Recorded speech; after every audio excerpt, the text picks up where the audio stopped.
시청자 여러분, 안녕하십니까? 4월 29일 수요일 JTBC 뉴스 아침엔 시작합니다. 모든 국민에게 긴급 재난지원금을 지급하기 위한 예산이 담긴 2차 추경안이 오늘 오후 9시 국회 본회의에서 처리될 예정입니다.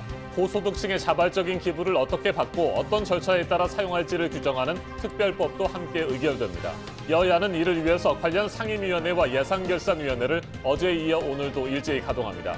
그런데 미래통합당이 전국민 확대 지급에 따라 추가로 필요한 3조 6천억 원 규모의 국채 발행을 더 줄이라고 요구하고 있어서 추경안 본회의 처리가 늦어질 가능성도 있습니다. 미래통합당에서 임기 4개월의 김종인 비대위원장을 선출했지만 김종인 위원장이 거부 의사를 밝힌 가운데 당 지도부가 어제 저녁 자택으로 찾아가서 김 위원장을 만났지만 설득은 하지 못했습니다. 임기 제한 문제가 관건인데 당내 반발이 계속된다면 김종인 비대위는 당분간 표류할 것으로 보입니다. 채널A 기자와 검사의 이른바 검언 유착 의혹을 수사하고 있는 검찰이 채널A 본사에 대한 압수수색 문제로 채널A 기자들과 밤샘 대치했습니다.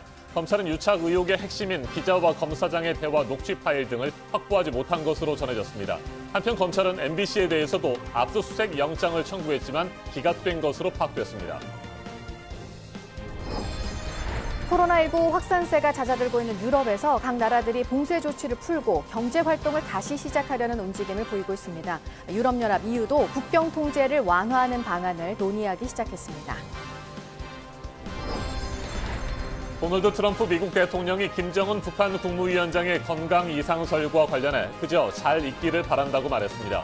김 위원장의 상황에 대해 잘 알고 있다고 말한 지 겨우 하루 만에 언급하고 싶지 않다며 구체적인 답변을 피했습니다. 미국 내 코로나19 감염자 수는 100만 명을 넘어섰는데 트럼프 대통령이 정보기관의 경고를 묵살한 정황이 나왔다고 미국 언론이 보도했습니다. 미국 국방부가 확인되지 않은 비행물체 UFO를 보여주는 영상을 배포하면서 조작되지 않은 것이라고 공식 발표를 했습니다. 민간 기업이 앞서 공개한 이후 진위 논란이 이어지면서 지난해에는 미 해군도 이 영상이 진짜라고 인정한 바 있습니다. 모든 국민에게 4인 가구 기준 100만 원의 긴급 재난지원금을 지급하기 위한 예산이 담긴 2차 추경안이 오늘 오후 9시 국회 본회의에서 처리될 예정입니다. 고소득층의 자발적인 기부를 어떻게 받고 어떤 절차에 따라 사용할지를 규정하는 특별법도 함께 의결됩니다. 여야는 이를 위해서 관련 상임위원회와 예산결산위원회를 어제 이어 오늘도 일제히 가동합니다. 네, 미래통합당에서 국채 발행 규모를 더 줄이자고 하고 있어서 오늘 밤에 본회의가 좀 지연될 가능성이 있긴 한데요. 심사가 마무리돼서 2차 추경안이 처리가 되면 재난지원금은 다음 달 중순부터 지급이 될 것으로 예상됩니다. 안태훈 기자가 보도합니다. 국회가 2차 추경안 심의에 속도를 내고 있습니다. 오늘 밤 9시 본회의 상정을 앞두고 있기 때문입니다. 코로나19 사태로 어려움을 겪는 전 국민에게 긴급재난지원금을 주기 위한 것입니다. 보건복지위 등 추경안 관련 4개 상임위는 이미 정부안 대로 의결했습니다. 행정안전위원회 등 나머지 상임위는 오늘 오전 중 의결할 예정입니다. 지원금을 신청하지 않을 경우 기부금으로 간주하는 내용의 특별법도 행안위 전체 회의에서 처리됩니다. 예산결산위원회는 정부 추경안에 대한 수정안을 마련할 예정입니다. 문제는 소득 하위 70% 이하에서 전 국민으로 확대하면서 추가되는 재원 마련입니다. 추가 재원 가운데 3조 6천억 원의 국채 발행 규모를 줄여야 한다고 통합당이 계속 요구하고 있기 때문입니다. 예결위 통합당 간사인 이종배 의원은 해외 순방 예산이나 남북협력 기금을 줄여 국채 발행을 최소화해야 한다고 말했습니다. 오늘 밤 본회의가 예정된 시각보다 늦어질 것이란 전망이 나오는 이유입니다. 일부 정부 부처도 여전히 전 국민 확대 지급에 어려움을 호소합니다. 현재도 전 국민으로 확대하는 게 바람직하다고 그렇게 생각을 하십니까? 저는 70%가 적절했다고 생각을 합니다. 재정당국 입장에서는 그렇게 얘기하는 것이 맞다고 봅니다. 민주당 송금주 의원은 기획재정부가 국가부채 40% 룰에 갇혀 있다며 지원금 지급이 늦어지는 것을 우려했습니다. 정세균 국무총리는 정부도 입장이 있지만 국회와 협치하는 것 또한 나쁘지 않다며 진화했습니다. 앞서 정부는 지난 16일 소득 하위 70% 이하의 긴급 재난지원금을 주는 추경안을 국회에 제출한 바 있습니다. 그러나 여야는 4.15 총선 직전 전 국민 지급을 공약했습니다. JTBC 안태훈입니다.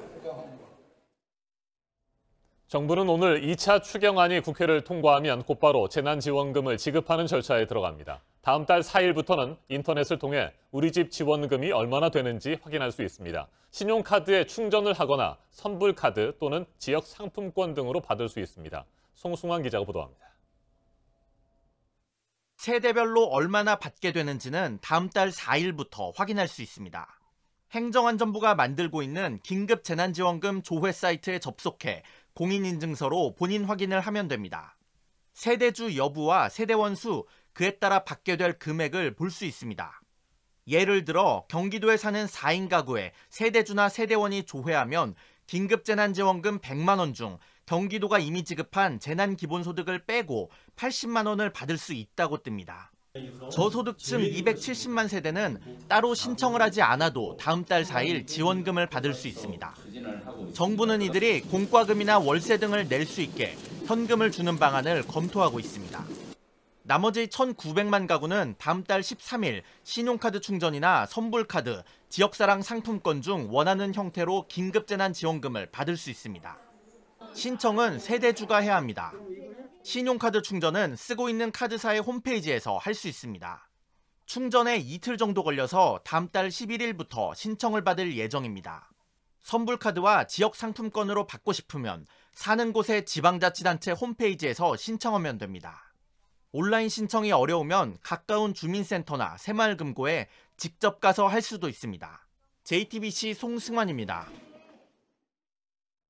문재인 대통령이 어제 3차 추가 경정 예산 추진을 예고했습니다. 사실상 경제 전시 상황인 만큼 2차 추경이 통과되기 전에라도 미리 3차 추경 준비를 시작해야 한다는 겁니다. 심수미 기자입니다. 문재인 대통령은 어제 국무회의에서 2, 4분기 경제성장률을 비관적으로 전망했습니다. 이미 마이너스 경제성장률을 기록한 1, 4분기보다도 더 안 좋을 수 있다는 겁니다. 전 분야, 전 정력에서 끝을 알 수 없는 경제 충격이 가시화되고 있습니다. 그야말로 경제 전시 상황입니다. 이에 따라 내각엔 대응의 신속성을 다시 한번 강조했습니다. 국회에서 2차 추경안이 통과되는 대로 긴급 재난지원금이 지급될 수 있도록 준비를 철저히 해두고 내수시장 살리기 대책이 담긴 3차 추경안 준비에도 동시에 돌입하라는 겁니다. 3차 추경안도 실기하지 않아야 합니다. 그 이전에도 지금부터 곧바로 시행할 것은 시행하고 준비할 것은 준비해 나가야 하겠습니다. 추경을 통해 내수 활력이라도 되찾고 유지하는 것이 위기 극복의 출발점이 될 수 있다는 게 청와대 판단입니다. 이런 가운데 문 대통령은 홍남기 경제부총리를 사령탑으로 전 부처가 일사불란하게 움직여달라고도 주문했습니다. 한때 사퇴설이 불거졌던 홍 부총리의 거취와 관련해 논란을 잠재우려는 걸로 보입니다. JTBC 심수희입니다. 미래통합당이 어제 우여곡절 끝에 임기 4개월에 김종인 비대위 체제를 꾸리기로 결정했지만 혼란이 계속되고 있습니다. 심재철 원내대표와 김재원 정책위 의장은 어젯밤 김종인 전 총괄 선대위원장 집까지 찾아가서 비상대책위원장직 수락을 요청했습니다. 하지만 김 전 위원장은 명확한 답변을 하지 않은 것으로 전해졌습니다. 강현석 기자가 보도합니다. 미래통합당 심재철 원내대표와 김재원 정책위 의장이 어젯밤 늦게 김종인 전 총괄 선대위원장 자택을 찾았습니다. 비상대책위원장직을 수락해달라고 설득에 나선 겁니다. 하지만 약 30분 뒤 나온 심 원내대표는 와인만 마시고 나왔다며 말을 아꼈습니다. 김 정책위 의장도 비대위원장직 거절이나 수락에 대한 의사표시는 없었고 현 상황에 대해 걱정하는 이야기만 나눴다고 전했습니다. 이어 김종인 비대위 체제로 당장 갈 수 있는 상황이 전혀 아니라고 덧붙였습니다. 사실상 비대위원장직 수락에 대한 명확한 답을 듣지 못한 겁니다. 당사자가 수락 의사를 밝히지 않으면서 통합당은 한치 앞을 내다볼 수 없는 상황에 처했습니다. 특히 그동안 당내에서 쌓여온 갈등이 본격적으로 수면 위로 떠올랐다는 분석도 나옵니다. 신보라 최고위원이 더는 최고위원을 못하겠다며 사퇴 의사를 밝히면서 심재철 리더십에도 금이 갔습니다. 이런 가운데 통합당은 오늘 오전 최고위원회의에서 이번 사태에 대한 향후 대책을 논의합니다. 이 자리에선 어제 김 위원장과 나눈 대화를 공유하고 4개월 임기 문제 등에 대한 논의가 있을 전망입니다. JTBC 강혜석입니다. 김종인 비상대책위원회를 통해 총선 참패를 수습하려던 미래통합당은 다시 미로에 빠졌습니다. 어제 당선인 총회와 당 의결기구인 전국위원회 등을 잇따라 열었는데 제대로 출구를 찾지 못했습니다. 긴박했던 어제 상황 강희영 기자가 정리해드립니다. 긴 하루의 시작은 오전 당선인 총회였습니다. 김종인 비대위 체제 의결을 앞두고 당선인 패싱 논란이 나오자 당 지도부가 급조한 일정입니다. 3시간 동안 이어진 총회에선 예상대로 찬반이 평행선을 달렸습니다. 비슷비슷한데요? 결국 결론을 내리지 못한 채 일정은 상임 전국위원회로 넘어갔습니다. 그런데 이번엔 정족수가 문제가 됐습니다. 23명 숫자를 채우지 못해 회의가 시작조차 못한 겁니다. 지금 과반수 미달로 성원이 안 되고 있습니다. 개최하기가 어려울 것 같습니다. 이걸 두고 김종인 비대위에 반대하는 일부 중진이 불참을 유도했다는 얘기도 나왔습니다. 실제 상임위에 참석한 한 인사는 JTBC에 참석하라는 쪽과 참석하지 말라는 쪽 모두에게서 전화를 많이 받았다고 전했습니다. 문제는 상임 전국위가 안 열리면서 김종인 위원장이 조건으로 내걸었던 임기 제한을 푸는 안건도 처리가 안 된다는 것. 이 때문에 상황이 꼬였습니다. 30분 뒤에 열린 전국위에선 김종인 비대위안 의결에 들어갔고 참석자 323명 중 177명이 동의해 가결이 선언됐습니다. 비공개 토론에서 반대 주장이 줄을 이었고 일부 반대파들은 회의장 바깥에서 시위를 벌이기까지 했습니다. 저기 전당대회 개최하라! 개최하라! 개최하라! 개최하라! 그래도 기립투표는 진행됐고 통과를 시키는 데까지는 간 겁니다. 하지만 김종인 비대위가 바로 출범하게 된 건 아닙니다. 공개적인 반발이 잦아들지 않고 있고 앞으로 이 김종인 비대위 체제는 앞으로 계속해서 논란이 있을 수밖에 없다는 생각입니다. 무엇보다도 김종인 위원장 측이 취임을 거부하는 일이 벌어진 겁니다. 결국 통합당은 긴 하루를 보내며 우여곡절 끝에 비대위 전환안을 가결하긴 했지만 당 수습의 출구는 찾지 못한 모습입니다. JTBC 강연입니다. 도널드 트럼프 미국 대통령이 김정은 북한 국무위원장의 건강 이상설과 관련해 그저 잘 있기를 바란다고 말했습니다. 김 위원장의 상황에 대해 잘 알고 있다고 말한 지 겨우 하루 만에 언급하고 싶지 않다며 구체적인 답변을 피했습니다. 미국 내 코로나19 감염자는 100만 명을 넘어섰는데 트럼프 대통령이 정보기관의 경고를 묵살한 정황이 나왔다고 미국 언론이 보도했습니다. 국제유가와 뉴욕 증시는 오늘 동반 약세를 보였습니다. 워싱턴을 연결합니다. 임종주 특파원, 트럼프 대통령의 말이 또다시 바뀐 것 같습니다. 김정은 위원장이 어떻게 지내는지 잘 알고 있다고 말한 지 하루 만에 신중한 태도로 돌아섰어요. 네, 그렇습니다. 트럼프 대통령은 이곳 시간으로 화요일 오전 플로리다 주지사와 만난 자리에서 김정은 위원장과 관련한 취재진의 질문이 나오자 언급하고 싶지 않다며 답변을 피했습니다. 그러면서 김 위원장이 잘 있기만을 바란다고만 말했습니다. 직접 들어보겠습니다. You spoke about having a sense of what's going on with Kim Jong-un. Can you say whether or not he's in control of his country? I just don't want to comment on it. I don't want to comment on it. I just wish him well. I don't want to comment on it. 네, 이번 말고도 트럼프 대통령의 답변 그동안 여러 차례 바뀌지 않았습니까? 네, 미 CNN 방송이 지난주 위독설을 보도한 다음 날 모른다고 하더니 이틀 뒤엔 CNN 보도가 틀렸다고 했습니다. 그러더니 어제 백악관 브리핑 자리에선 곧 의문이 풀릴 것처럼 보다 구체적으로 말했습니다. 이 대목도 들어보겠습니다. Kim Jong-un, I can't tell you exactly. Yes, I do have a very good idea, but I can't talk about it now. I just wish him well. You'll probably be hearing in the not too distant future. 그런데 트럼프 대통령은 어제 같은 자리에서 나온 후속 질문에 대해서는 김 위원장이 어디에 있는지 아무도 모른다고 말해 혼선을 초래하는 듯한 모습을 보이기도 했습니다. 네, 미국 내 코로나19 감염자 수는 결국 100만 명을 넘어섰습니다. 트럼프 대통령의 초기 대응을 둘러싼 실책 논란이 이어지고 있는데 이번에는 정보기관의 경고를 묵살했다는 정황이 나왔다고요. 네, 미 정보기관이 지난 1월과 2월 12차례 이상의 대통령 기밀 브리핑을 통해서 코로나19의 위험성을 경고했는데도 계속 경시됐다고 워싱턴 포스트가 보도했습니다. 워싱턴 포스트는 익명을 요구한 당국자를 인용해 트럼프 대통령이 보고서 정독을 거르거나 구두 보고도 귀 기울이지 않아서 경고가 전달되는 데 실패한 것으로 보인다고 전했습니다. 미국의 코로나19 감염자는 오늘 100만 명을 넘어섰습니다. 전 세계 감염자의 3분의 1에 이릅니다. 백악관은 검사 규모로 보면 1000명의 16.42건으로 한국을 앞섰다며 홍보에 나섰습니다.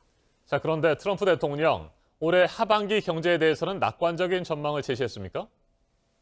네, 트럼프 대통령은 올해 3분기는 과도기적인 시기이고 4분기 성장세는 굉장히 강할 것이라고 주장했습니다.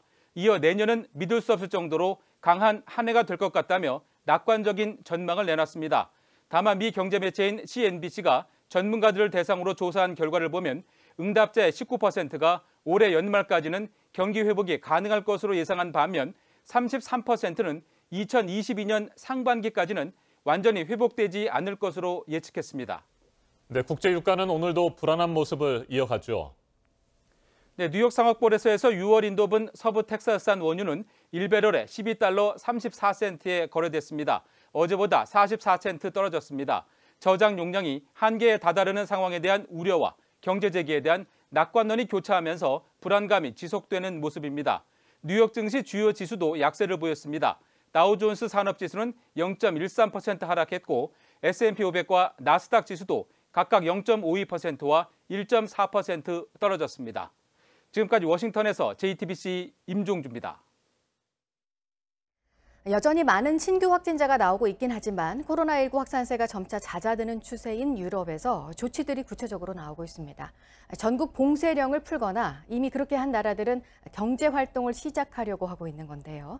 유럽연합 EU도 국경 통제를 완화하는 논의를 하고 있습니다. 강현석 기자입니다. 코로나19 통계 사이트인 월드오미터에 따르면 28일 기준 유럽 확진자는 전날보다 약 2만 명 늘어난 132만여 명입니다. 스페인이 2,706명, 이탈리아가 2,091명, 영국은 3,996명이 추가로 확진 판정을 받았습니다. 최고하로 6,000명씩 늘어나던 것에 비하면 증가세가 다소 둔화된 겁니다. 이 같은 분위기 속에 유럽 각국은 저마다 코로나19 출구 전략을 내놓고 있습니다.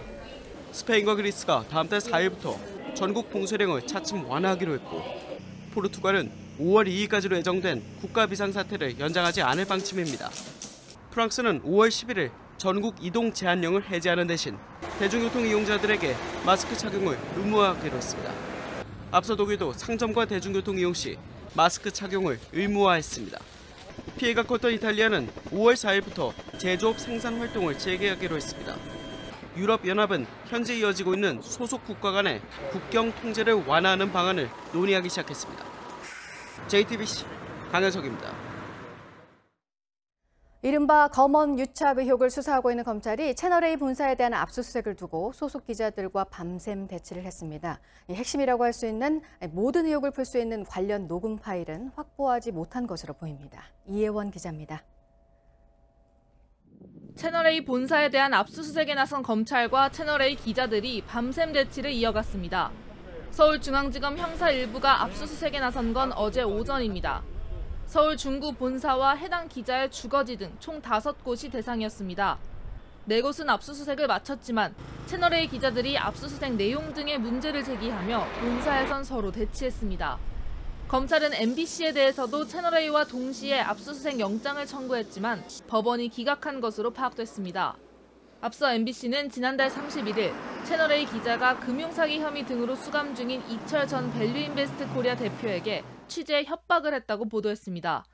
이 과정에서 기자가 검사장과의 친분을 내세우며 이 전 대표 측의 대리인 지모 씨에게 해당 검사장과의 통화 녹취를 들려줬다고 했습니다. 민주언론 시민연합은 지난 7일 해당 채널A 기자와 성명 불상의 검사를 협박 혐의로 고발했습니다. MBC는 최경환 전 경제부 총리 측이 이철 전 대표가 대주주로 있는 신라젠에 65억 원을 투자했다는 후속 보도를 냈다가 명예훼손 혐의로 고소당했습니다. 윤석열 검찰총장은 지난 17일 그동안 대검찰청 인권부에서 자체 조사해온 이번 사건을 서울중앙지검에서 수사하라고 지시했습니다. 서울중앙지검은 어젯밤 모든 의혹들에 대해 치우침 없이 엄정하게 수사할 것이라는 입장을 냈습니다. JTBC 이혜원입니다. 네, 이들의 핵심 혐의를 매번 설명을 해드리고 있습니다. 미성년자를 포함해서 여성들을 협박해서 불법 성착취물을 만들고 배포한 혐의의 조주빈과 일당 3명, 재판이 오늘 처음으로 열립니다.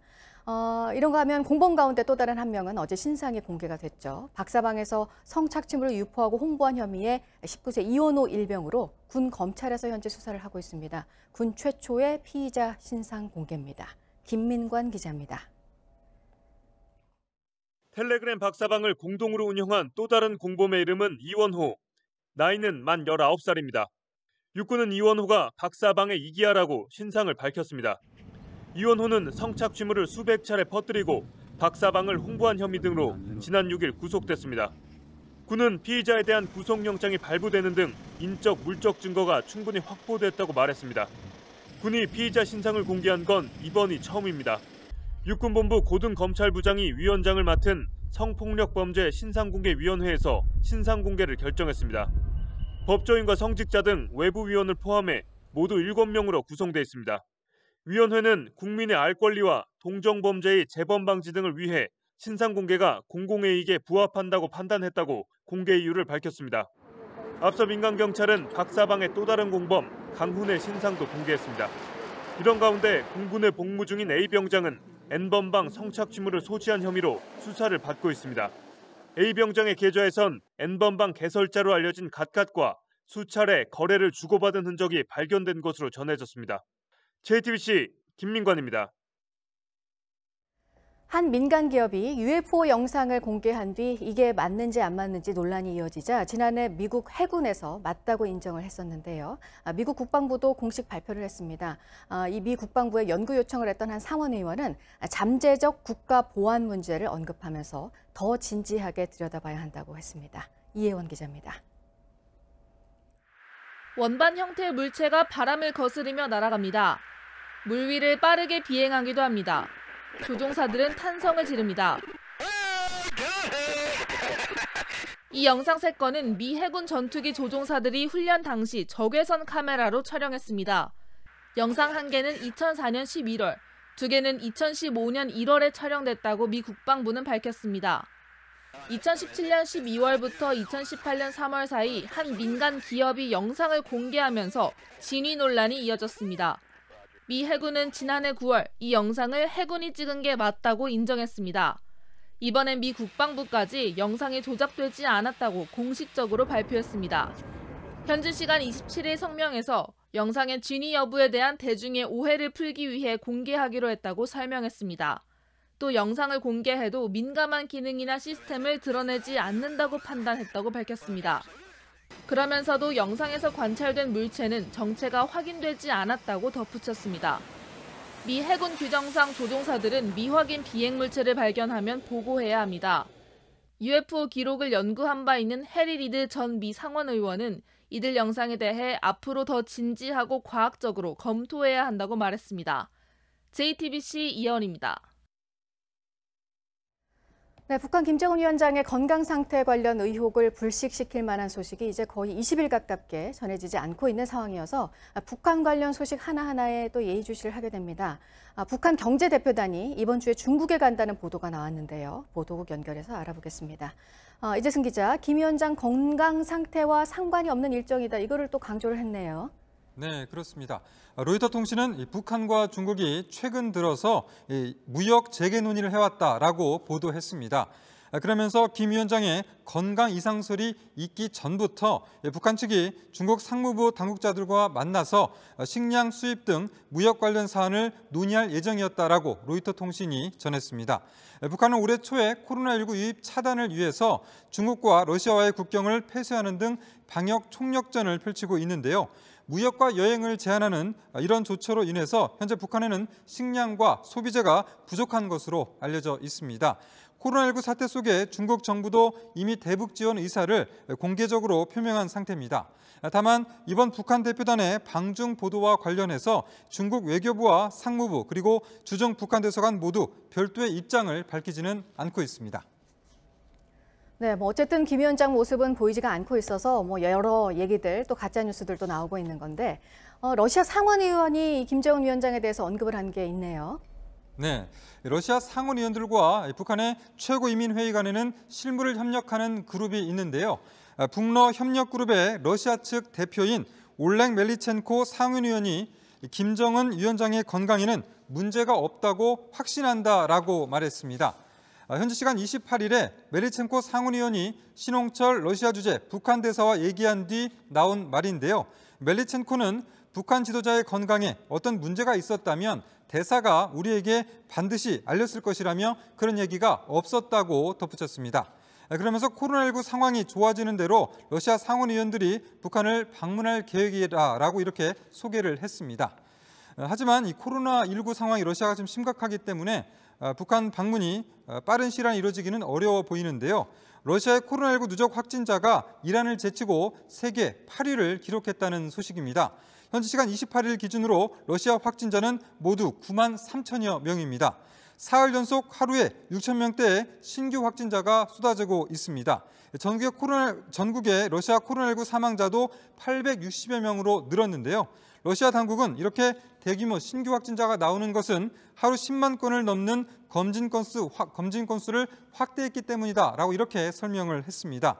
블라디미르 푸틴 대통령은 4월 30일까지로 정해진 근로자 전체 유급 휴무 기간을 다음 달 11일까지로 연장하기로 했습니다. 이 밖에 새로운 소식은 8시 이후에 다시 연결해서 전해드리겠습니다. 지금까지 아침엔 지금 JTBC 이재승입니다. 이번에는 오늘 아침 체크해봐야 할 뉴스들을 분야별로 살펴보겠습니다. 먼저 정치 분야입니다. 정세균 국무총리가 세계적인 주목을 받고 있는 K-방역 모델을 18개 분야에 걸쳐 국제표준화기구 IS로부터 인정받을 수 있도록 준비하고 있다고 밝혔습니다. K-방역이 대한민국의 격을 높이고 경제나 다른 분야까지 선순환될 수 있도록 최선을 다하겠다고 말했습니다. 한미 방위비 분담금 협상에서 트럼프 대통령이 한국이 제안한 13% 인상안을 거부한 것과 관련해 강경화 외교부 장관이 입장을 밝혔습니다.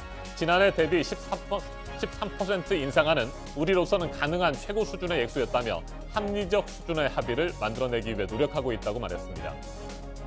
지난 2016년 망명한 뒤 북한의 테러 위협을 피하기 위해 이름을 바꾼 탈북자 출신 미래통합당 태구민 당선인이 본명 태영호로 개명을 했습니다.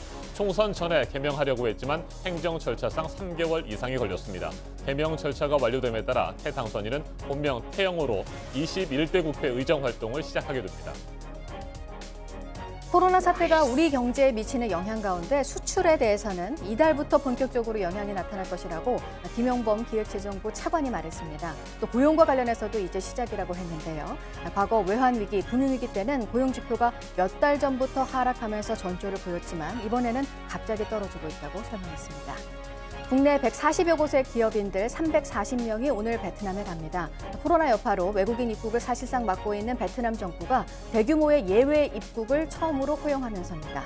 대부분 공장 운영 등을 위한 필수 인력들로 2주 동안 격리 기간을 거쳐서 다음 달 중순부터 근무를 합니다. 코로나 피해로 소득이 줄어든 사람은 오늘부터 대출 원금 상환을 최소 6개월에서 최대 1년 뒤로 미룰 수가 있습니다. 모든 금융회사에서 빌린 신용대출, 또 서민금융대출이 대상입니다. 줄어든 소득에서 적정 생계비를 빼고 남은 돈이 빚보다 적으면 지원을 받을 수 있습니다. 계속해서 사회 분야 뉴스입니다. 현역 육군 상사가 장병들에게 보급되는 보건용 마스크를 부대 밖으로 내다판 정황이 포착돼 군 당국이 수사에 나섰습니다. 지난 2월 말 부대에 보급된 마스크 2,100장가량을 빼돌려 민간업자에게 팔아넘긴 혐의를 받고 있는데 자택 압수수색 과정에서 자해를 시도했습니다. 현재 병원에서 치료를 받고 있어서 구체적인 진술은 확보되지 않은 것으로 전해졌습니다. 어제 오후 대구시 수성구의 고층 아파트에서 여중생이 투신했습니다. 경찰에 전화해 예고도 했는데 경찰과 소방당국이 곧바로 출동해 아파트 아래쪽에 에어매트를 설치했고 다행히 여중생은 에어매트 위로 떨어져 무사했습니다. 어제 오후 5시쯤 부산 연제구의 한 도로에서 운행 중이던 벤츠 승용차에 불이 났습니다. 트렁크에서 불이 시작돼 차량 전체가 불탔고 60대 운전자는 화상을 입었습니다. 경찰이 정확한 화재 원인을 조사하고 있습니다. 네, 내일 부처님 오신 날을 앞두고 대한불교 조계종 종정 진제 스님이 대통합의 길을 열자는 메시지를 냈습니다. 지금의 위기를 극복하기 위해서 서로를 용서하고 화합해야 한다고 강조했습니다. 미뤄졌던 전주국제영화제 일정이 나왔습니다. 다음 달 28일 감독과 심사위원 같은 최소의 인원만 참석하는 영화제로 엽니다. 코로나 사태가 충분히 안정이 되면 올해 초청된 작품들을 관객들에게 소개하는 자리를 적극적으로 마련하겠다는 계획입니다. 그룹 방탄 방탄소년단은 월드투어 일정을 크게 바꾸기로 했습니다. 소속사는 코로나 여파로 여전히 국가 간 이동이 어려운데 투어를 시작하는 건 어렵다면서 시작 시점이 정해지는 대로 알리겠다는 입장을 밝혔습니다. 네, 문재인 대통령이 주재하는 비상경제회의는 5차 회의까지 열렸고요. 홍남기 경제부총리가 주재하는 비상경제중앙대책본부 회의가 오늘 처음 열립니다. 지난주에 발표가 된 정부의 한국판 뉴딜 정책을 어떻게 구체적으로 추진할지 등에 대한 논의가 있을 것으로 보입니다. 조주빈이 오늘 공범들과 첫 재판을 받습니다. 별도로 재판을 받고 있던 강모 씨, 또 이모군 사건을 병합하게 된 이유 등을 오늘 재판부가 설명을 합니다. 불법 촬영 혐의를 받는 공범 한모 씨에 대한 재판도 다른 재판부에서 진행이 됩니다. 여직원 성추행 사실을 인정하고 부산시장직에서 물러난 오거돈 전 시장에 대한 경찰 수사가 오늘부터 본격적으로 시작됩니다. 오 전 시장을 부산지검에 고발한 시민단체 대표가 오늘 조사를 받습니다. 분야별 뉴스들 체크해드렸습니다. 오늘의 날씨도 체크해드립니다. 전국이 대체로 맑고 따뜻하겠습니다. 서울의 낮 기온 21도로 20도를 웃도는 곳이 많겠습니다. 전국 대부분 지방에 건조특보가 내려져 있고 강원 산간에는 강풍특보가 발효 중입니다. 대기는 건조하고 바람은 강하게 불 것으로 예상돼 작은 불씨도 쉽게 큰 불로 이어질 수 있습니다. 화재 예방에 유의하셔야겠습니다. 현재 기온은 서울과 대전, 광주 10도, 부산 12도로 어제보다 3도에서 5도가량 높습니다. 낮 최고 기온은 서울과 부산 21도, 대전과 광주 24도로 어제보다 2도에서 3도가량 높겠습니다.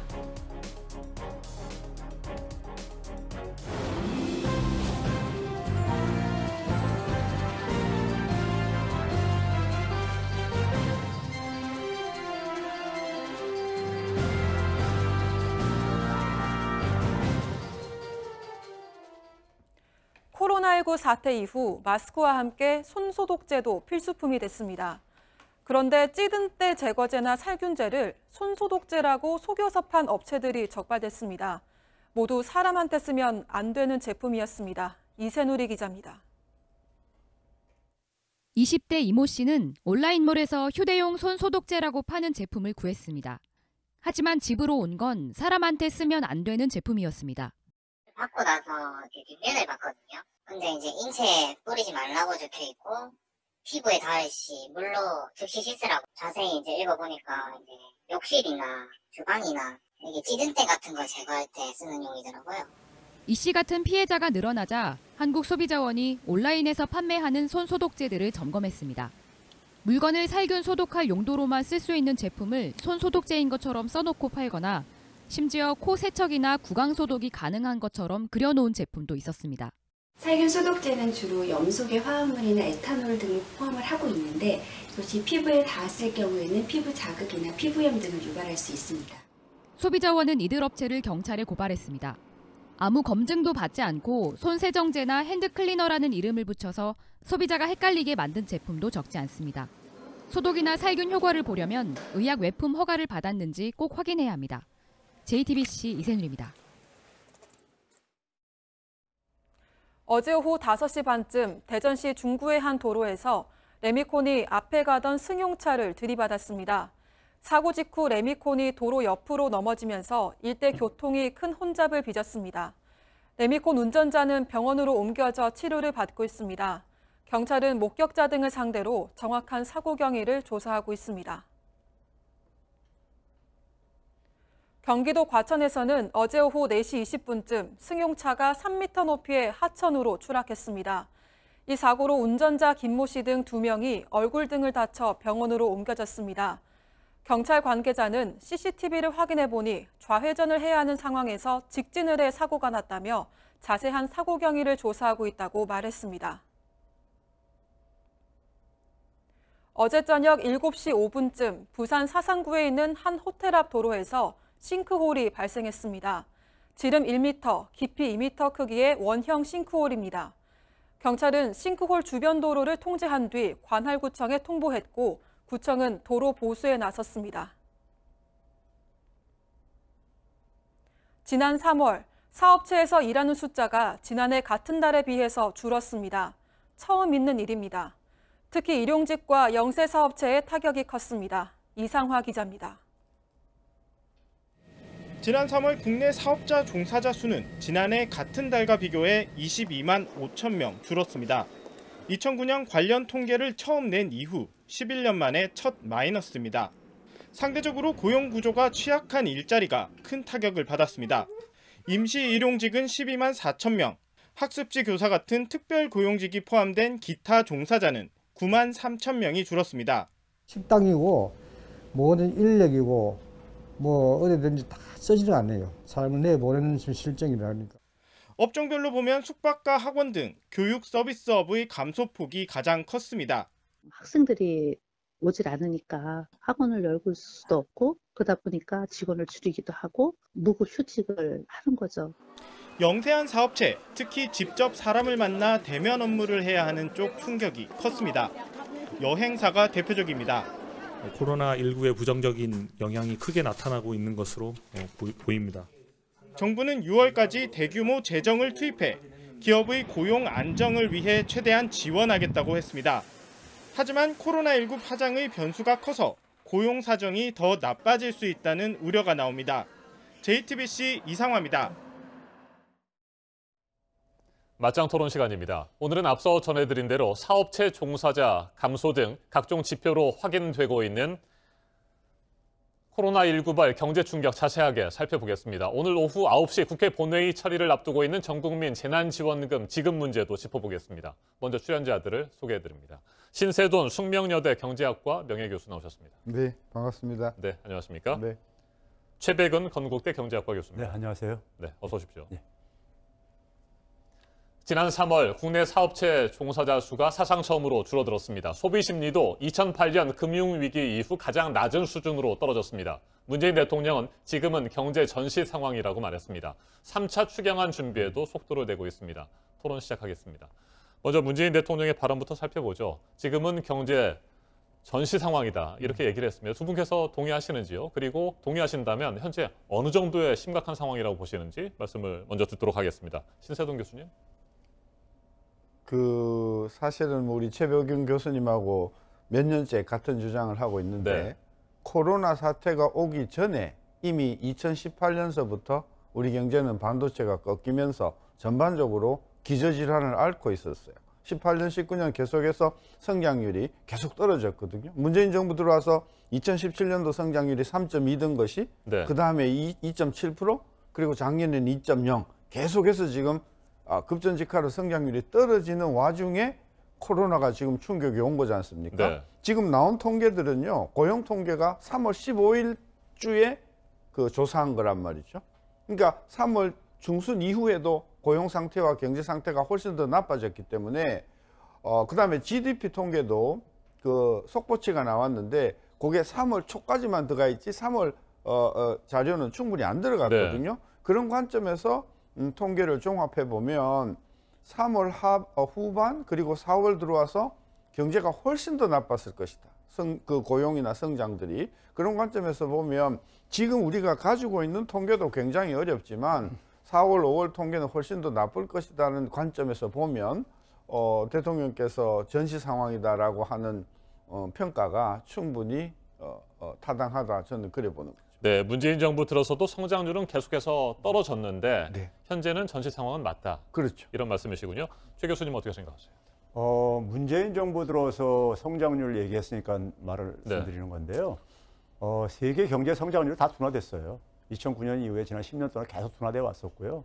그러니까 2017년 한 해만 빼놓고 잠깐 이제 반등했다가 계속 하락을 해왔는데 그 중에서도 그러니까 우리는 세계 경제 추락 속에서 상대적으로 선방을 했던 게 사실이고요. 네. 객관적인 지표고. 네. 지금도 코로나19 충격 이후에 지금 이제 최근에 이제 그런 통계가 나왔잖아요. 2분기에 지금 그러니까 G20개 국가에 평균 성장률이 마이너스 11%가 될 거다. 네. 미국이 마이너스 26%로 지금 얘기하고 있습니다. 굉장히 충격적인 얘기죠. 네. 4분의 1 이상이니까 후퇴한다는 경제가 줄어든다는 얘기니까요. 그런데 우리나라 같은 경우는 마이너스 0.2% 정도로 얘기를 하고 있어요. 그러니까 이제 상대적으로 그러니까 우리 경제가 저는 이제 이 코로나 방역을 굉장히 성공적으로 하면서 내수는 상대적으로 그러니까 다른 주요 국가들보다 상대적으로 덜 타격을 보고 네. 있는 거다. 타격은 보고 있지만 덜 타격을 보고 있다 이렇게 표현하고요. 그다음에 지금 이제 앞에서 얘기했듯이 주요 국가들, 주로 이제 선진 국가들, 미국과 서유럽 국가들이 지금 상당히 본격적으로 그러니까 3월 한 중순 이후부터 본격적으로 지금 경기 침체가 진행되고 있어요. 그 충격이 우리한테 이제 수출 충격으로 나타나고 있는 것이고요. 수출 충격에 따라서 이제 제조업 충격이 우리가 코로나19로 인해서 초기에는 주로 자영업이라든가 유통업 이런 쪽이 이제 타격을 받았다면은 이제 그러니까 제조업이 이제 그러니까 충격을 받는 상황으로 지금 이제 넘어가고 있는 것이고요. 제조업 충격은 굉장히 우리가 이제 심각합니다. 왜 그러냐면은 제조업이 우리나라의 어쨌든 간에 핵심 기관 산업이고요. 대기업들의 또 핵심 사업이 제조업입니다. 우리나라 기업들의 주로 주력 사업들이 제조업이기 때문에 제조업이 만약에 충격을 받게 되면은 전방위적으로 확산될 수밖에 없어요.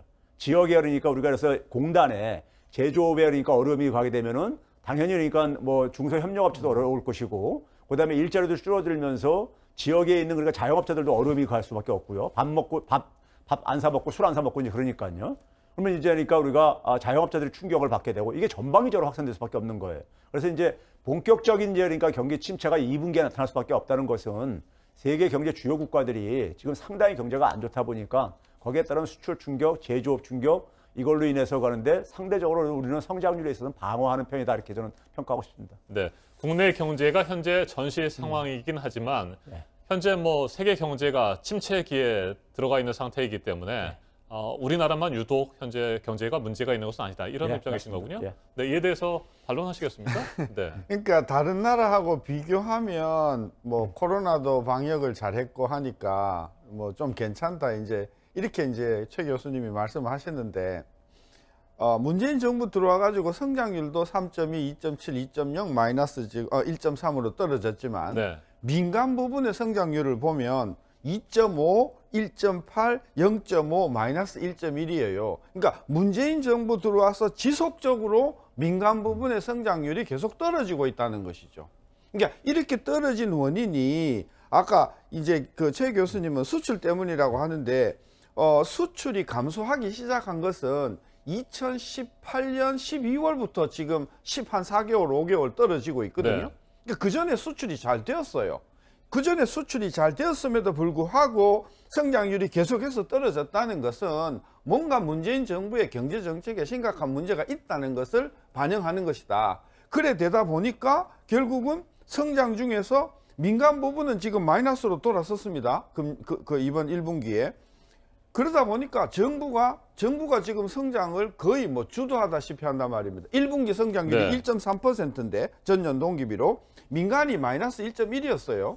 그러니까 정부가 2.5였단 말이죠. 그러니까 지금 한국 경제는 정부가 재정을 끌어다가 또는 국채를 발행해서 겨우겨우 성장을 끌고 가는 건데 문제는 이게 얼마나 지속이 될 수 있을 것이냐. 우리는 오래 지속 못할 것이라고 보는 거거든요. 금년만 해도 세수가 많이 줄 것이다. 그럼 계속해서 국채를 발행해야 되는데 한계가 있을 것이다. 그런 관점에서 문재인 정부가 자꾸 잘했다고만 하지 말고 자꾸 세계 경제 이야기하지 말고 문재인 경제 정책에 문제가 있다는 걸 인정을 좀 해주셔야 되는데 안 하고 계속해서 선방하고 있다고 그러니까 기업을 하시는 분들은 진짜 절망적이 이 정부 아래에서는 정말 기업을 못하겠다 하는 절망감이 지금 팽배해 있습니다. 네, 문재인 정부의 경제 정책에 문제가 있다 이렇게 말씀을 하셨는데 그렇다면 가장 큰 문제는 소득주도 성장이라고 보십니까? 아니면 또 다른 겁니까? 뭐 소득주도 성장이라고 하는 그 큰 바구니 안에 최저임금 들어가 있고 52시간 들어가 있고 그다음에 여러 가지 근로조건 개선을 위한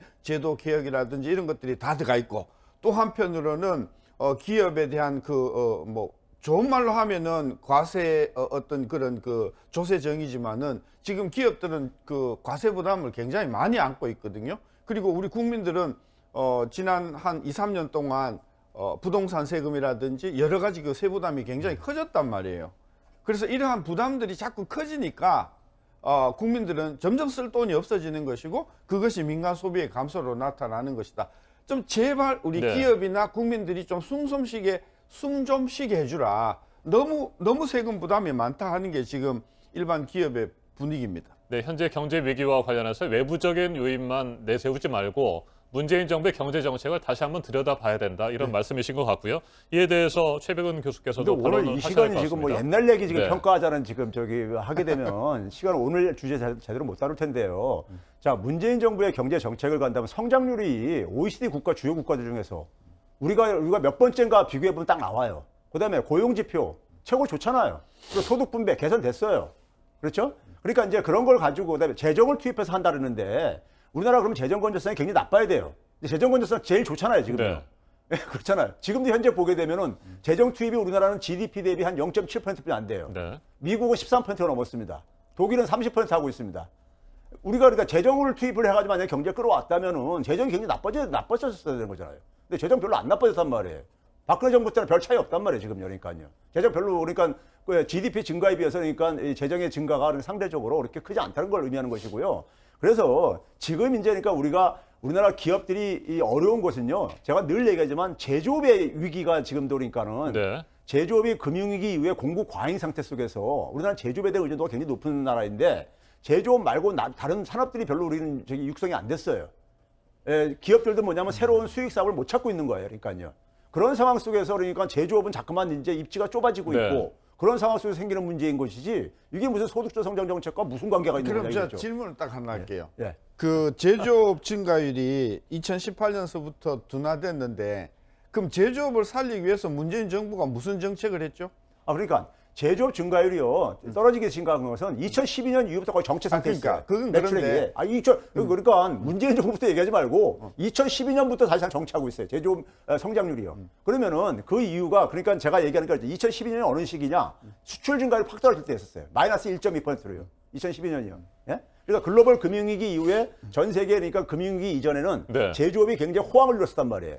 그러다가 이제 수출이 이제 타격을 받으면서 수출 증가율이 금융위기 이전에 비해서 한 26% 줄어들었어요. 세계 교육 증가율이요. 그게 제조업의 직격탄을 날린 거예요. 그래서 우리가 뭐냐면은 한진은 파산했죠. 그렇죠? 조선업들 어려움이 생겼었죠. 철강업 어려움이 생겼죠. 이게 연쇄적으로 발생했던 거예요. 자동차 산업까지 연쇄적으로요.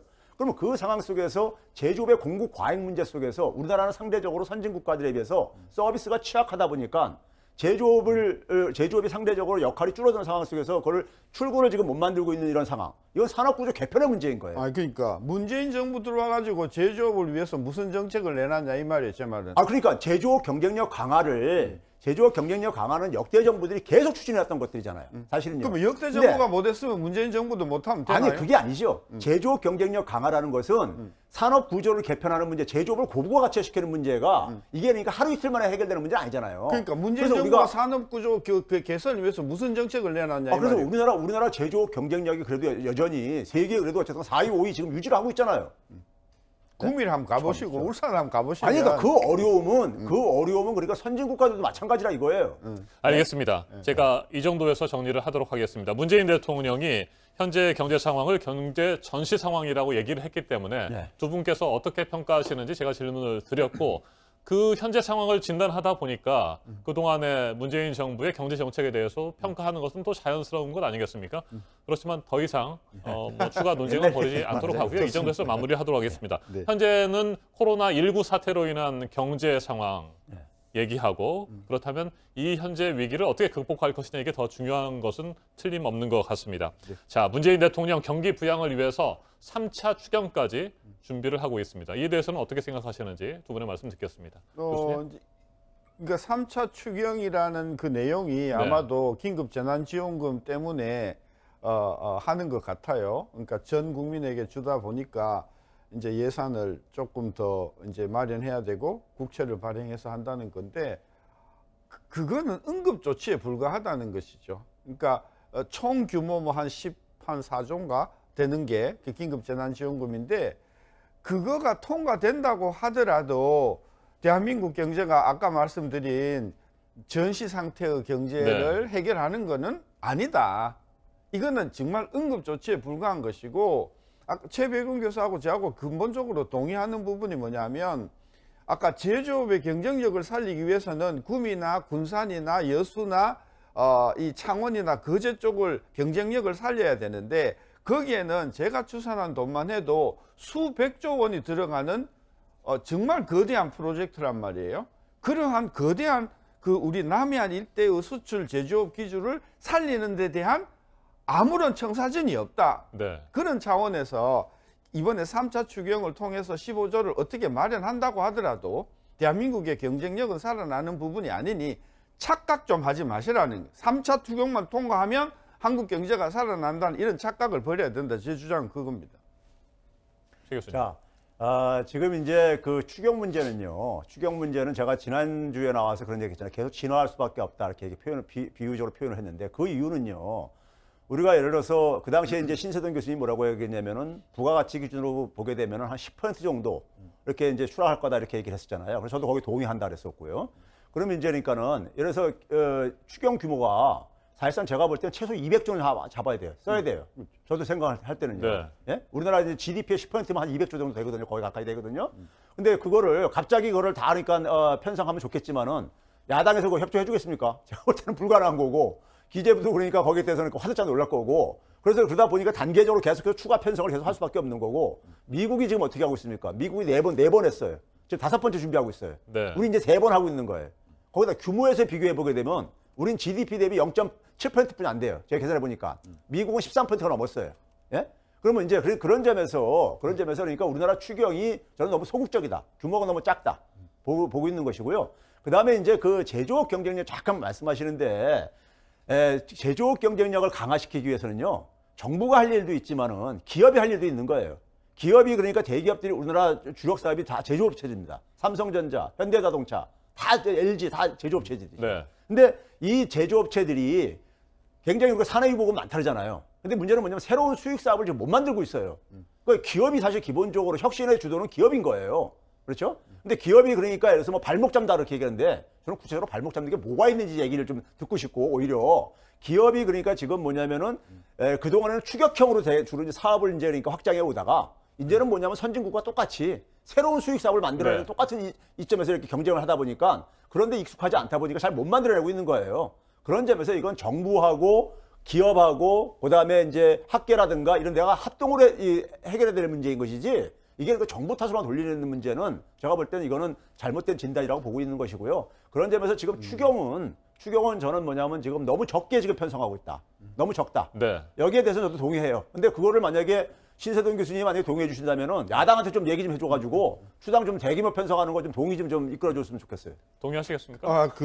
아까 제조업이 민간 주도다 맞는 말씀인데 지난 2년 동안 우리나라 기업들이 해외로 굉장히 투자를 많이 돌렸어요. 밖으로 많이 나갔어요. 밖으로 나간 이유가 뭐겠습니까? 한국이 기업하기 좋은데 나갔겠습니까? 한국이 기업하기 어렵기 때문에 나간 거지 않습니까? 나가지 않도록만 유인을 줘도 우리나라에 굉장히 수십만 개 일자리가 생긴다는 거 아닙니까? 그러니까 정부가 자꾸 그 탁상 볶는 이야기 하지 마시고 뭐 경제 전시 상황이라고 말씀하시지 마시고 우리나라 기업들이 왜 자꾸 외국으로 나가는가? 그 원인이 뭔가를 들여다보고 그것을 돌려오기 위한 정책을 쓰는 것이 저는 굉장히 필요하다. 그런 관점에서 민간들이 주도적으로 밖으로 나가는 것은 문재인 정부 들어와서 여러 가지 경영 환경이나 기업 환경이 어렵다는 것을 아주 함축적으로 잘 나타내주는 것이므로 그 원인을 조금 반성을 하시고 요즘 이야기가 나오더라고요. 유턴을 장려하자.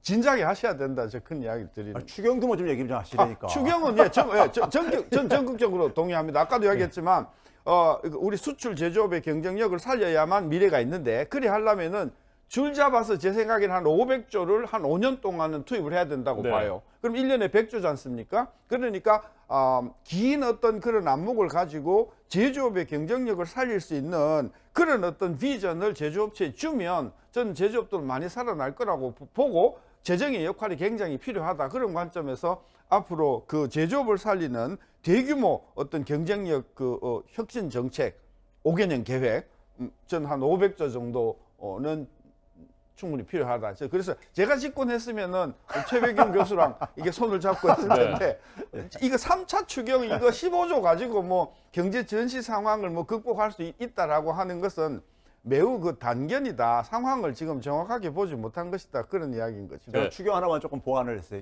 말씀하시죠. 먼저 이제 신세동 교수님께서 우리나라 제조업들이 해외 투자로 많이 간다는데 기업들이 그러니까 어디다 투자하느냐는 것은요 경영 관점에서 하는 겁니다. 여러 가지 이유가 있어요. 선진 국가들도 다 많이 나갔어요. 나가고 그러니까 트럼프도 그러니까 제발 좀 돌아오라고 지금 하고 있는 거고 그러다 보니까는 근데 기업은 기업 경영 관점에서 결정을 하는 겁니다. 어디가 가장 자기가 수익 추구하는데 유리하냐 이거 가지고 하는 건데 여러 가지 요인이 있어요. 생산 비용도 있고 마케팅 문제도 있고 여러 가지가 있습니다. 그래서 이제 그거는 기업 경영 관점에서 이루어진 것이고요. 그다음에 추경 규모와 관련해서 이번에 보게 되면 홍남기 부총리가 지금 상당히 지금 어려운 상황이 지금 되고 있다 이 얘기를 하면서 재정의 적극적인 역할 내수가 결국 그러니까 수출이 굉장히 나빠지는 네. 상황 속에서 내수의 적극적인 역할을 얘기를 했는데 그러면서 뭐냐면 추경 규모는 굉장히 인색하게 잡고 있어요. 그래서 이건 제가 앞뒤가 안 맞는 말이다. 그러니까 본인이 진단을 그러니까 내수가 굉장히 지금 그러니까 내수에 의존을 해가지고 성장할 수밖에 없다면은 결국 내수에서 지금 가게나 기업이 지금 쓸 돈이 있냐 이거예요. 그럼 결국 뭐냐면 정부가 돈을 풀 수밖에 없고 네. 정부가 쓸 여력이 있다 이거예요. 플러스 뭐냐면 한국은행도 돈 좀 내놔야 됩니다. 한국은행은 우리가 지금 뭐냐면 지난 1, 2월 달에 보게 되면 2조 1,000억 원 이상이나 오히려 통화량을 줄였어요. 줄어들었어요. 이건 우리가 세계 지금 추세하고는 역행을 하고 있는 거죠. 알겠습니다. 그런 점에서 지금 쓸 수 있는 여력이 있는 데가 정부하고 중앙은행인데 여기가 적극적으로 나서야지만이 내수에 그나마 좀 이제 방어를 할 수 있다. 저는 이렇게 보고 있습니다. 네, 지난 4.15 총선에서 말이죠. 신세돈 교수님께서는 미래통합당에서 활약을 하셨고 네. 최백은 교수님께서는 더불어민주당의 위성정당인 더불어시민당에서 위성정당이라는 사실을 거부하시는 겁니까? 예. 여러분 저희는 시민들 네. 자발적으로 만든 거니까. 네, 위성정당이 아니다. 네, 더불어시민당이다. 네. 좋습니다. 더불어시민당에서 활약을 하셨습니다. 오늘 추경 규모에 대해서 두 분께서 아주 강하게 여러 가지 얘기들 하셨는데 총선 끝난 지 10여일밖에 안 지났잖아요. 두 당에서 두 분의 정책을 반영할 수 있도록 할 수 있는 힘은 아직까지 있지 않으십니까? 어떻습니까? 저 같은 경우는요. 네. 민주당은 제 입장하고 비슷한 걸로 알고 있어요. 근데 이제 뭐냐면 이제 기재부 관료들이 더불어시민당에 계시는데 민주당에는 의견이 같다 이런 말씀. 민주당하고 연합정당이었으니까 우리는 비례연합정당이었고 위성정당 아니 비례연합정당인데 네. 시민들이 자발적으로 만들었기 때문에 알겠습니다. 미래통합당이 만든 거하고 다르다 이거고요. 근데 기본적으로 정치 철학은 문재인 정부의 그러니까 국정 철학을 그러니까 지지하는 어떤 정치 세력인 거고요. 네. 그런 점에서 민주당도 마찬가지잖아요. 문재인 정부의 어떤 선거라든가 문재인 정부 지지하는 것은요. 그런 점에서 같기 때문에 민주당과는 그러니까는 기본적으로 같아요. 정책에 있어서 방향은요. 단지 뭐냐면 기재부 관료들하고는 입장 차이가 좀 있죠. 그게 이제 사실 뭐 당하고 그러니까 정부하고 입장 차이가 그동안에 좀 확인된 것도 바로 그러한 부분이고요. 네. 그런 점에서 저는 뭐 기재부가 사실 그러니까 공무원들 개인들은 굉장히 열심히 하고 있지만은 관료에 따른 기재부의 조직적인 어떤 이기심, 우리가 검찰들 같은 경우는 조직의 어떤 이기심이 이런 것이 있듯이 그런 것이 있듯이 그러니까 기재부의 관료적인 어떤 이기주의가 그러니까 이 지금 공격적인 확장 정책에 저는 큰 지금 장애물이 되고 있고 그리고 청와대 경제팀들도 그러니까 제대로 컨트롤 타워 역할을 못 해주고 있다. 저는 이제 그런 점에서는 저도 이제 동의하는데 그건 이제 민주당과 저희 더불어시민당은 그러니까 그런 점에서 입장은 같습니다. 알겠습니다. 신 교수님은 어떠세요? 미래통합당에 전 국민에게 돈을 준다. 그것은 우리가 이제 더불어민주당하고 견해가 같고요. 또 홍남기 부총리가 예산 이야기하면서 뭐 미적거린 것에 대해서 불만 있는 것은 저도 같습니다. 여태껏 홍남기 부총리께서 재정을 엄청나게 국채를 많이 발행해 놓고 이제 와서 그 3조 때문에 그 재정 적자 이야기하는 것은 앞뒤가 전혀 맞지 않는다. 그 부분에 대해서는 우리 최백은 교수하고 동일한데 틀린 게 뭐냐? 우리는 예산을 늘리지 말고 A 목적으로 쓰려고 했던 돈을 돌려서 다 주자는 거고 이제 더불어민주당은 다 주는데 필요하면 국채 발행을 해서 그냥 펑펑 써주자. 이게 이제 근본적으로 틀린 겁니다. 우리는 다 주되 도로 짓고자 했던 돈을 돌려서 예산 하나도 늘리지 않고 다 주자. 그게 우리 미래통합당의 견해였어요. 알겠습니다. 좀 반론 좀 합시다. 그 제가 지난번에 제가 얘기했던 것이 어느 부분에 어느 세목을 줄여가지고 26조를 확보할 수 있는지 저는 그 구체적인 근거를 좀 제시해달라는 거고 한 번도 제시를 안 해요. 여러분이 요구했는데 둘째, 지금 뭐냐면요. 그걸 세출을 줄이게 되면요. 세출 줄어든 것만큼 경기를 그러니까 그만큼 침체시키는 거예요. 네. 쓸 돈을 줄이니까는. 그러니까 뭐냐면 왼쪽 주머니에 돈 빼가지고 오른쪽 주머니를 집어넣는 거랑 똑같은 거라고 그러니까 일종이에요. 그거 가지고는 경기 부양 효과가 없다 저는 보는 거죠. 네, 알겠습니다. 경제 전시 상황이라고 하는 코로나19 사태 경제 여파 굉장히 큽니다. 이 상황에서 분명히 위기는 극복을 해야 되고요. 방법론에 있어서는 조금씩 차이가 있는 것이 분명합니다. 오늘 맞짱 토론에서도 그런 부분들이 확실하게 드러난 것 같고요. 오늘 토론 여기서 마무리하도록 하겠습니다. 신세돈 숙명여대 경제학과 명예교수, 최백은 건국대 경제학과 교수와 함께했습니다. 두 분 오늘 열띤 토론 잘 들었습니다. 예, 감사합니다. 네, 감사합니다. 네, 감사합니다.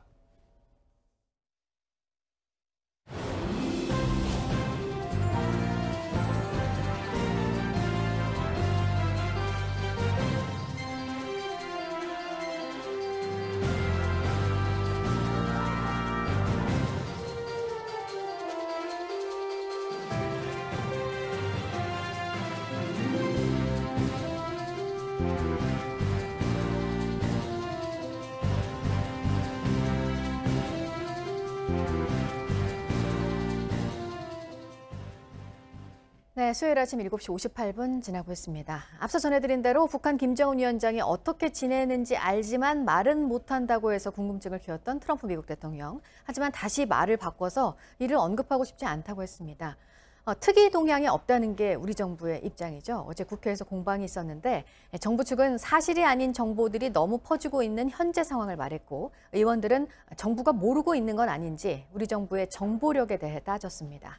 먼저 박현주 기자입니다.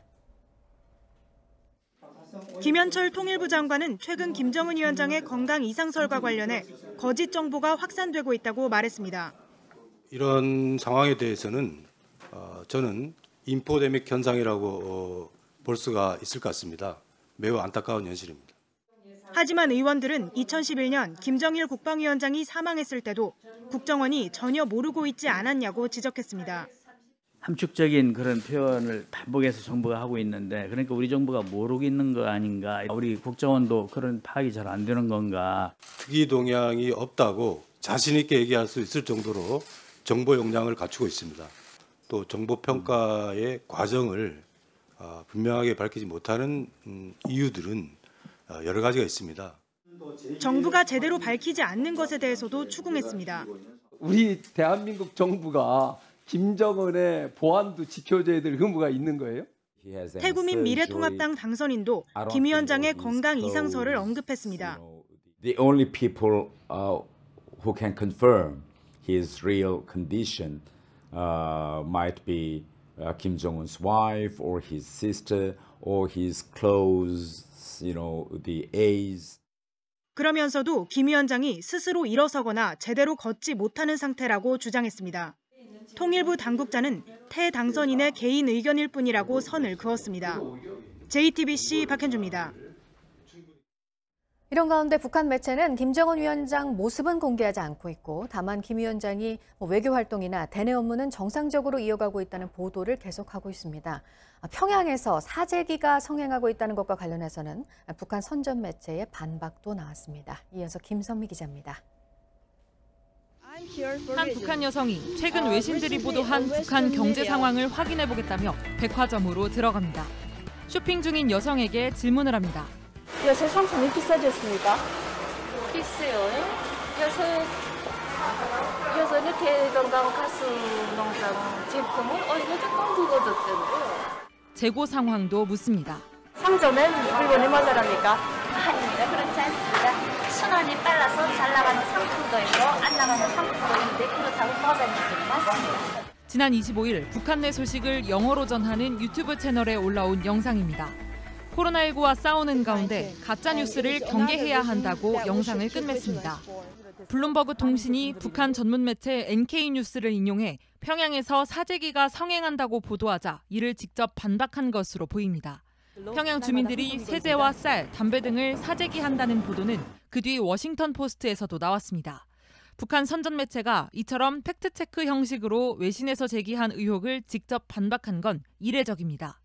김정은 위원장의 건강 이상설과 관련된 내용은 민감하지만 북한의 특성상 대내 매체가 다루긴 어렵습니다.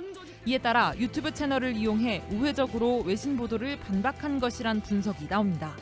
JTBC 김선미입니다. 정부는 코로나19로 고용이 불안해진 어린이집 교사들을 위해서 보조금을 주고 있습니다. 그런데 일부 원장들이 보조금 일부를 돌려받았다는 증언들이 이어졌습니다. 주지 않으면 폐업하겠다고 으름장을 놓거나 동의서를 강요하기도 했습니다. 유정하 기자입니다. 경북 경산의 보육교사 A씨는 지난달 월급을 70%만 받았습니다.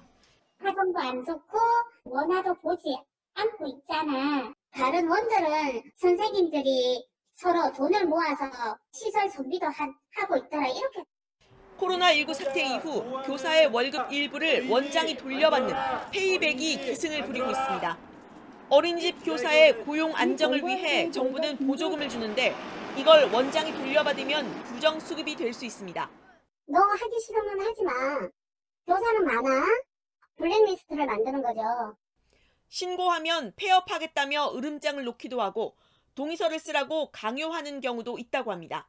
그러면 선생님이 자발적으로 했다라는 동의서에 서명을 해 라고 이제 그런 강요도 하고 확약서 동의서 같은 것도 선생님한테 이제 서면 강요를 하기도 하죠. 지자체에 신고했는데 사실 확인을 원장에게 한 사례도 있습니다. 직원이 원장님께 임금을 100% 지급했냐고 하니까 저희 원장님이 100% 지급했습니다. 그런 일 없습니다. 이렇게 말씀하셨거든요. 그렇게 절차는 끝난 거였어요. 보육노조는 보건복지부의 점검을 믿지 못하겠다며 국민권익위원회에 70개 어린이집에 대한 집단 신고서를 접수했습니다. JTBC 유정화입니다. 더불어민주당의 위성정당인 더불어시민당이 21대 국회의원 당선인 1명을 제명하기로 했습니다. 양정숙 당선인인데 고발도 추진합니다. 불법적으로 재산을 불렸다는 논란이 불거졌고 그 밖에도 여러 가지 구설에 오르자 임기가 시작되기 전에 서둘러 진화에 나선 겁니다. 황예린 기자입니다. 양정숙 당선인은 더불어시민당 윤리위원회에 나와 1시간가량 자신의 입장을 밝혔습니다. 양 당선인은 여러 의혹과 관련해 위법 사실은 전혀 없다고 주장하며 당의 사퇴 요구를 거부했습니다. 제가 민주당 출신이니까 민주당으로 돌아가서 거기서 좀 의논해서 그걸 결정하고 싶습니다. 그러나 시민당 윤리위는 6시간 가까이 이어진 회의 끝에 소명을 납득할 수 없다고 결론 내리고 제명과 함께 형사고발도 해야 한다고 판단했습니다. 앞서 양 당선인이 선관위에 신고한 재산은 서울 강남의 아파트를 비롯해 모두 92억 원으로 최근 4년 동안 43억 원이 늘었습니다. 이 과정에서 동생의 명의를 빌려 세금을 탈루했다는 의혹이 제기됐습니다. 시민당 관계자는 양 당선인이 미투 의혹이 제기된 교수를 변호한 사실이 드러난 것도 결정에 영향을 끼쳤다고 말했습니다. 뇌물수수 혐의로 징역 4년이 확정된 진경준 전 검사장을 변호한 경위와 관련해서도 당초 설명과는 다른 정황이 있었다고 전했습니다. 윤리위가 내린 제명 결정을 시민당 최고위가 의결하면 양 당선인은 무소속이 됩니다. 다만 제명을 당해도 당선인 신분은 유지되기 때문에 21대 의원으로 취임할 수는 있습니다. JTBC 황예린입니다. 4.15 총선이 끝난 뒤 여야 각 당은 모두 혼란스럽습니다. 미래통합당은 어제 우여곡절 끝에 김종인 비대위 체제를 꾸리기로 결정했지만 내부 갈등이 이어지고 있고 비대위 출범 자체도 불투명한 상황입니다. 더불어민주당은 오거돈 전 부산시장의 성추행 파문에 이어 비례대표 연합정당인 더불어시민당의 양정숙 당선인을 둘러싼 부동산 의혹 등이 불거지면서 잇따른 악재의 곤혹스러움을 감추지 못하고 있습니다. 김만흠 한국정치아카데미 원장 자리에 함께했습니다.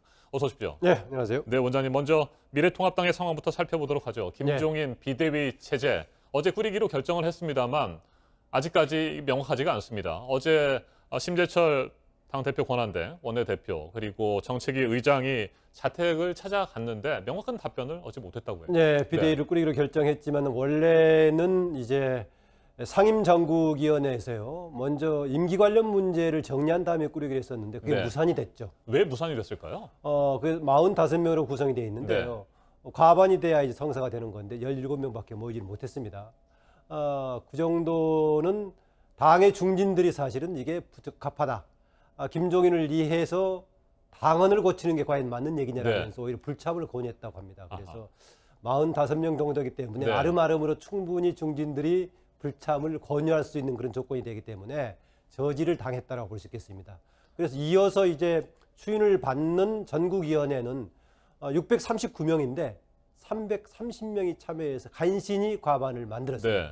그래가지고 이제 거기서 통과가 된 건데 전제 조건이 관철이 되지 않은 상태에서 비대위원장을 결정을 했는데 김종인 위원장 측, 전 위원장 측에서는 이것을 추대한 것으로 간주하지 않는다 해서 이제 받아들이지 않았죠. 그래서 어제 밤늦게 심재철 권한대행과 김재원 정책위 의장이 찾아가서 권유했는데 답을 못 듣고 나왔습니다. 와인만 마시고 나왔다 이런 얘기가 있습니다. 그러니까 말이에요. 결국에 4개월 임기의 비대위원장직을 수락하지 않을까요? 어떻게 전망하세요? 수락의 가능성은 김종인 전 위원장이 이번에 역할을 맡지 못하면 앞으로 정치권에서 뭘 맡을 기회가 없어지기 때문에 이번 마지막이니까 맡으려고 하는 의지는 있을 것이다. 그런데 현재 상황에서 전대까지 맡는다고 하면 8월 말까지 맡는다고 하면은 할 역할이 별로 없습니다. 유일하게 할 수 있는 것이 뭐냐? 당규라든가 당은 고치고 강령 같은 걸 고치는 일밖에 없을 겁니다. 나머지는 전대를 준비하는 사무적인 작업을 할 건데요. 김종인 전 위원장이 그런 사무적인 작업을 관리형 비대위를 맡으려고는 하지 않을 것입니다. 그래서 아마도 받아들인다면 오늘 최고위에서 형식상으로 앞으로 당원을 거칠 것이다 라고 약속하는데 그 상태로 들어간다면은 앞으로 계속해서 당내 갈등은 지속될 거다라고 봅니다. 네, 일반인들이 가장 궁금해하는 부분은 아마 이거일 것 같습니다. 왜 미래통합당 지도부에서는 김종인 전 총괄 선대위원장에게 매달리는 것일까? 이 부분에 대해서 좀 설명을 해주시겠습니까? 이미 선거 전에서부터 당의 지도부를 새로 개편해야 된다라고 했었는데 네. 황교안 대표 체제로 선거까지 갔지 않습니까? 그리고 당의 패배에 상당한 원인이 되기도 했고요.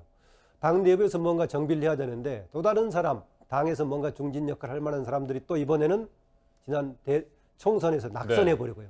자원들이 별로 없는 상태입니다. 그나마 김종인 전 선대위원장이 당에 관한 장악력은 좀 있는 스타일입니다. 그래서 그걸 사서 김종인 비대위원장을 모시기로 했는데 과연 그거 가지고 되겠느냐, 당에 여러 가지 좀 반발이 있고요. 또 김종인 위원장이 구사하고자 하는 앞으로 당의 전략 관련해서 뭐 40대 중심이라든가 이런 얘기가 나오고 있다 보니까 당의 반발이 큰 것 같습니다. 대신에 김종인 위원장이 온다고 해서 앞으로 당의 전망이 새롭게 씌워질 수 있느냐 이런 문제 나오고 있습니다. 40대가 앞으로 대선의 중심이 돼야 된다 이런 얘기 빼놓고 당의 진로에 관한 청사진을 뭔가 누가 이해할 만하게 내세운 것도 없다 이런 불만이 나올 만도 합니다. 네.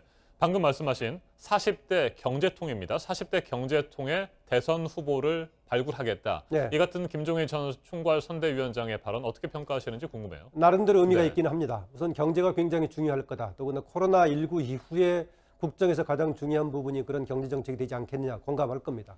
거기에다가 기존 정치에 대한 뭔가 변화의 메시지로서 40대 세대 교체를 얘기하고 있습니다. 그러니까 사람들은 과연 보수 당 쪽에서 가늠해 볼 만한 40대가 누구일까 생각까지도 하는데 그렇게 많지는 않아 보입니다. 그래서 기존 세력에 대한 뭔가 세대 교체 의미를 강하게 받아들여 가지고 미래에 대한 비전 못지않게 기존 당의 중진들이 반발하는 그런 것도 나오고 있어서 오히려 현재는 김종인 위원장의 40대론이 미래에 대한 강한 비전보다는 당에 좀 불만을 초래하는 그런 좀 요인이 되고 있는 것 같습니다. 네, 더불어민주당의 상황도 좀 살펴보도록 하겠습니다. 일단 말이죠. 오거돈 전 부산시장의 성추행 사건, 이게 파장이 만만치 않잖아요. 후폭풍도 거세고요. 그렇습니다. 앞으로 어떻게 될 것으로 보세요? 이제 사법적인 처리가 좀 진행이 되겠죠. 고발 조치가 진행이 되고 있기 때문에요. 또 이번에 사과했던 그 것만이 아니라 추가로 여러 가지 또 언론들을 통해서 폭로가 되고 있어서 문제가 커질 걸로 보고요. 또 하나 이것은 이제 오거돈 시장의 성추행 관련 사안뿐만이 아니라 이거를 민주당이 선거 과정에서 어떻게 처리했느냐가 계속 지금 논란이 되고 있는 것 같습니다. 선거에서 파장을 줄이기 위해서 선거 이후로 미뤘다거나 그걸 과연 당이 알고도 미뤘느냐 또 청와대가 알고 미뤘느냐 이런 논란이 계속되고 있고요. 상대당인 통합당 쪽에서는 여기 지금 TF까지 구성해서 강력하게 좀 하고 있습니다. 호사다마라고 이번에 180석 전후를 지금 끌어간 상황이기 때문에 문제가 주로 불거지는 쪽이 지금 민주당 쪽이 되고 있습니다. 겹쳐서 상당히 곤혹스러운데요.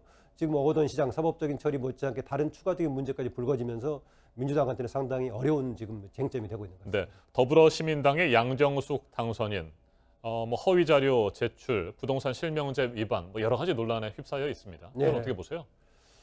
이것이 지금 상당히 지금 양정숙 당선인의 입장하고 더불어시민당의 처리하고 충돌을 하고 있습니다. 현재 주번 얘기를 들어보니까요. 조금 전에 최백은 그 교수 얘기 들어보기도 했었는데 본인은 아마 임기 4년을 법적으로 제척이 되지 않는 한 좀 꾸려가려는 그런 입장인 것 같습니다. 그런데 역시 또 양정숙 당선인 관련해 가지고는 이 역시도 선거 전에 알았는데 혹시 이것을 선거 이후로 미뤘다가 처리한가요? 또 문제를 제기하고 있습니다. 선거 전에 알기는 알았던 것 같습니다. 이미 보도가 되기도 했고요. 그런데 더불어시민당 쪽에서는 알긴 알았었지만은 관련 증인들을 통해서 확인을 해보니까 확정할 수가 없더라. 친척들 명의를 빌려서 했다고 했는데 당시로서는 친척들도 오히려 입을 맞춘 그런 정황이 있어서 결정을 못했다는 겁니다. 그러나 대체로 일반적으로 보자면 의혹을 살만한 여러 가지 사안들을 안고 있는 후보라면은 당에서 제척하는 게 맞을 겁니다. 등록 기간 중에서 당에서 제명을 해버린다면 후보 자격을 상실하게 됩니다. 당선인의 경우에는 제명하도록 유지를 하니까요. 그래서 이 부분이 가는데 그래서 당에서는 제명한다고 해서 자격은 유지가 되는 거니까요. 본인은 지금 민주당에 가서 애초에 본인이 민주당 영입으로 들어간 것이기 때문에 민주당에서의 판정을 받겠다라는 건데 더불어시민당과 민주당이 함께 가는 길 아니겠습니까? 그런데 시민당에서 제명을 했는데 민주당에서 받아들이기는 어려울 겁니다. 그렇다고 본다면 본인의 그 당선인 자격 유지 앞으로 이제 임기가 시작이 되면 한 달 남았는데요. 국회의원직을 유지를 좀 하려는 쪽 같습니다. 하려는 쪽인데요. 그래서 시민당에서는 법적으로 자격을 상실할 수 있게끔 고발 조치를 했는데요. 두 가지 사안이 있습니다. 만약에 선거법 관련해서 조항이 걸린다면 비교적 빨리 한 1년 정도의 임기 자격 유지가 결정이 되겠지만은 선거법 조항에 걸리지 않고 지금 금융실명제 관련적으로 문제가 제기된다면은 재판이 길어져 가지고 경우에 따라서는 상당 기간 동안 임기를 유지를 할 수가 있을 겁니다. 알겠습니다. 뭐 더불어민주당에서 여러 가지 해명을 하고 있습니다만 민주당에서 급하게 시민당으로 보낸 인물이기 때문에 민주당의 후보 검증에 문제가 있었다 이런 뭐 지적은 피할 수는 없을 것 같습니다. 그렇습니다. 더구나 이번에뿐만이 아니라 지난번에도 한번 20대 때도 본인이 비례 후보를 지망해가지고 19구까지 받기도 했습니다. 그래서 상대적으로 아마 이번에 한 번 받은 적이 있기 때문에 더구나 민주당에서 후보 검증을 좀 소홀히 하지 않았을까 하는 생각이 들고요. 그리고 당연히 또 시민당에서는 민주당에서 검증해서 보낸 사람이기 때문에 했는데 막판에는 확인이 됐지만은 제명까지는 못했다. 이 판단은 시민당에서 아마 조금 뭔가 미심쩍을 때는 하는 게 바람직하지 않았나 지금 생각이 나중에 들 겁니다. 알겠습니다. 여기까지 듣겠습니다. 김만음 한국정치아카데미 원장이었습니다. 말씀 잘 들었습니다. 4.15 총선 이후 차기 대선 주자들의 경쟁 구도에도 변화가 생겨나고 있습니다. 여당의 승리를 이끈 이낙연 전 총리는 지지율이 40%를 넘어섰고 보수층에서는 무소속으로 살아 돌아온 홍준표 전 자유한국당 대표가 다시 지지를 받기 시작했습니다. 안지영 기자가 보도합니다. 다음 대통령으로 누구를 선호하냐는 질문에 이낙연 전 국무총리를 꼽은 응답자가 가장 많았습니다. 지지율이 40%로 2위 이재명 경기지사와는 30%포인트 가까이 큰 차이를 보인 겁니다. 다만 이 지사도 코로나19 방역 과정에서 보여준 모습 때문에 지지율이 상승한 상황입니다. 보수권에선 홍준표, 황교안 두 전 대표가 이름을 올렸습니다. 하지만 두 사람의 지지율 추이는 많이 다릅니다. 총선 전까지만 해도 이낙연 전 총리에 맞서 보수 진영을 대표하던 황 전 대표는 총선 참패 이후 10%포인트 넘는 지지율이 한꺼번에 빠졌습니다. 반면 통합당 공천에서 배제된 뒤 무소속으로 출마해 살아 돌아온 홍 전 대표는 지지율이 7.6%로 보수 주자 중에선 가장 높은 수치를 기록했습니다. 다만 홍 전 대표의 지지율 상승폭은 적어 범보수와 범진보 대선 주자 간의 지지율 격차는 더 벌어졌습니다. 이번 여론조사는 리얼미터가 전국에 있는 2,552명을 대상으로 지난 20일부터 닷새간 진행했습니다. JTBC 안지영입니다.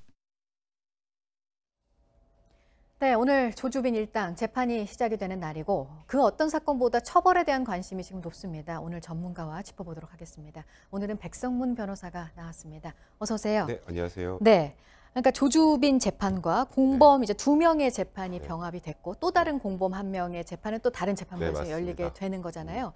이 사건이 두 개가 이제 합쳐진 이유가 있겠죠? 재판이 합쳐진 이유가. 일단은 지금 말씀하셨던 것처럼 오늘 오후 2시부터 서울중앙지방법원에서 조주빈과 사회복무원 강모 씨, 또 대화명 태평양으로 해서 16세 이 씨 이렇게 3명의 공판 준비일이 열리고요. 말씀하셨던 것처럼 또 다른 공범, 성폭행과 성착취 영상을 촬영했던 또 다른 공범은 다른 재판부에서 오늘 이제 첫 공판이 열리는데요. 말씀하셨던 것처럼 조주빈 혼자 재판을 받는 게 아니라 또 공범들이 같이 재판을 받는 이유는 일단 첫 번째로 이제 제각각 재판부에서 심리를 하고 판단하다 보면 결론이 달라질 수도 있어요. 그러니까 하나의 사건인데 이제 증거 조사하는 과정들을 거쳐서 결론이 달라질 수도 있고 그러다 보니까 제대로 된 심리를 통해서 제대로 된 구형 양형까지 하겠다라는 게 일단 병합에서 처리하는 입장이기도 하고요. 또 하나 숨어 있는 속내가 있습니다. 처음부터 나왔던 범죄단체 조직죄예요. 만약에 범죄단체 조직죄라면 진짜 말 그대로 다 같이 범죄단체를 조직해서 이런 성범사 착취물을 만들고 유포한 것이기 때문에 그렇다면 당연히 함께 재판을 받는 게 심리에도 좀 유리하겠죠. 그런 여러 가지 포석이 있는 것 같습니다. 네. 지금 일단은 검찰이 적용한 죄명이 14가지입니다. 거기에 아까 얘기했던 그 범죄 조직단체 그거 혐의를 넣는 거는 아직 빠져있는 그런 상황이고요. 네, 일단 그 부분은 범죄단체 조직죄가 그렇게 쉽게 인정되진 않아요. 그냥 함께 범행을 범했다고 다 범죄단체 조직죄를 적용하는 게 아니라 대부분 이제 공범관계로 묶는데 이제 과거에 있었던 소위 말하는 우리 조폭 사건이나 이런 관련된 사건들에서 위계질서가 명확하고 역할 분담이 명확해서 하나의 말 그대로 단체로 볼 수 있을 경우에만 이제 범죄단체 조직죄를 적용을 하는데 지금 일단 검찰에서 바라보는 입장은 이렇습니다. 일단 성착취물을 만들 피해자를 물색하고 물색한 피해자에게 성폭행 등을 통해서 성착취물을 제작하고요.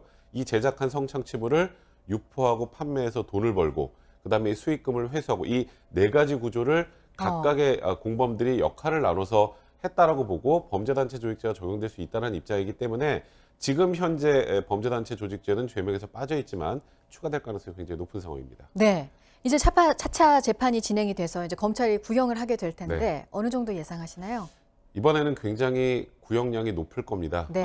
기존에 아시겠지만 거의 유사한 사건들에서 너무나 터무니없는 구형량 그리고 너무나 터무니없는 선고 형량 때문에 많은 국민들이 놀라고 분노하셨었는데 검찰에서도 이제 실질적으로 이 정도의 죄질이라면 중하게 구형을 하겠다는 입장인데요. 예를 들어서 조주빈 같은 경우에는 아동 청소년 성보호에 관한 법률에 보면 이 아동 청소년 성보호에 관한 그 성착취물에 대한 제작이 있는데 이 제작죄는 사실 사형을 제외하면 살인죄와 똑같습니다. 사형을 제외한 무기징역 또는 5년 이상의 유기징역이 가능한데 기존에 그렇게 하지 못했죠. 근데 이제 검찰도 양형을 대폭 상향하기로 했고 그래서 일단은 주범인 조주빈 같은 경우에는 뭐 최소 15년 이상 최대 무기징역까지도 구형을 하겠다는 그런 입장입니다. 네, 그리고 지금 대법원 양형위원회에서 그 양형 기준을 기존 판례보다 높게 하겠다고 해서 지금 논의를 한창 하고 네, 있잖아요. 맞습니다. 뭐 구체적인 내용들도 전해져서 저희가 소식도 전해드렸었는데 이거는 이제 어떻게 결론이 날 걸로 생각하시나요? 일단은 대폭 상향된 양형 기준이 만들어질 수밖에 없습니다. 그 전에 뭐 예를 들어서 N번방과 관련된 켈리 같은 경우는 징역 1년 선고되고 검찰이 항소도 안 하고 사실상 1년이 확정될 정도의 상황인데 그렇게 아까 말씀드렸던 터무니없는 선고 형량이 이제 내려지기는 어려울 것 같고요. 일단은 아동 청소년 음란물 제작자와 관련해서는 최소 기본 구간을 4년에서 8년으로 정했습니다. 네. 4년에서 8년이면 좀 낮은 거 아닌가 이렇게 생각하시는 분들도 그래도 있으시긴 한데요. 네. 이게 어떤 죄하고 동일하냐면요. 주거 침입해서 누군가를 성폭행한 것 그리고 여러 명이 누군가 피해자를 성폭행한 것과 동일한 정도의 형량입니다. 권고 형량입니다. 그리고 여기에 참작할 만한 동기가 있으면 조금 감형이 되는 거고요. 그리고 여기에 이제 참작하지 못한 비난 가능한 동기들이 많아지는 경우에는 이거보다 가중되기 때문에 이 정도라면 아동 청소년 음란물 제작에 관련돼서는 일단은 양형 기준을 대폭 상향한 것을 볼 수 있는데 문제는 이게 곧 확정이 돼야 될 거고요. 네. 이런 궁금증 갖고 계신 분들이 있더라고요. 우리가 죄를 지으면 그때 당시에 죄가 이 형벌이 없으면 처벌 안 받잖아요. 그럼 양형 기준도 조주빈이 범죄를 저지르고 나서 지금 바뀌는 건데 이게 과연 조주빈에게도 적용되느냐라고 하는데 양형 기준은 형과 그다음에 죄를 이제 인정하느냐 인정하지 않느냐가 아니고요. 똑같은 행위는 있고 그 당시에 법도 있는데 양형 기준만 바꾸는 것이기 때문에 이 조주빈 일당에게도 이 양형 기준은 적용될 수 있습니다. 네. 그리고 이번 이 사건과 관련해서 벌써 3명의 신상이 공개됐어요. 네. 근데 한 명 한 명마다 다 최초가 붙었어요. 조주빈이 신상 공개될 때는 뭐 보통 우리가 신상 공개 그동안 된 사람들을 보면 뭐 살인 혐의라든가 이게 보통이었는데 네, 그렇죠. 성범죄 피의자로 처음으로 이제 신상 공개가 됐었고 강우는 미성년자로 처음이었고 네. 이번에 이 이원호는 군이 이제 처음으로 네. 피해자를 이렇게 신상 공개 결정을 내린 거였잖아요. 사실 저도 이번엔 좀 놀랐습니다. 네. 군에는 지금까지 신상 공개와 관련된 구체적인 일단 지침 같은 게 없는 상황이었는데 그러니까 지금까지 말씀하셨던 것처럼 성범죄자 처음으로 조주빈이 신상 공개가 되고 그리고 미성년자였지만 일단 만 19세가 된 1월 1일이 넘었기 때문에 강훈이 공개가 됐고요. 지금 이원호가 공개가 됐는데 그러니까 이번에 공개하는 과정에서 이제 제일 궁금한 게 이거죠. 공개를 하면 도대체 어떻게 할까? 우리가 보통 하는 신상 공개는 기자들이 모여 있고 얼굴이 공개되고 카메라로 촬영을 다 하지 않습니까?